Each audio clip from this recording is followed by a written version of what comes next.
कडा कापून घेतलेला आहे. याला आता ब्रेडमध्ये पाण्यामध्ये भिजवून याच्यात पाणी काढून घेते आणि या कढईमध्ये आता तेल घालून घेते तळण्यासाठी.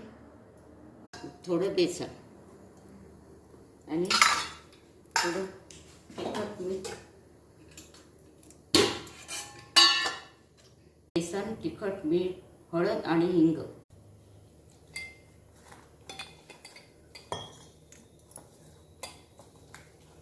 हे सगळं मिश्रण भिजवून घेतलं. त्याच्यात थोडा इनो घालते, थोडं किंचित बस. आता सांबार वडीचा मसाला भरून मसाला वडी कशा प्रकारची केलेली आहे आणि ती या चटणीबरोबर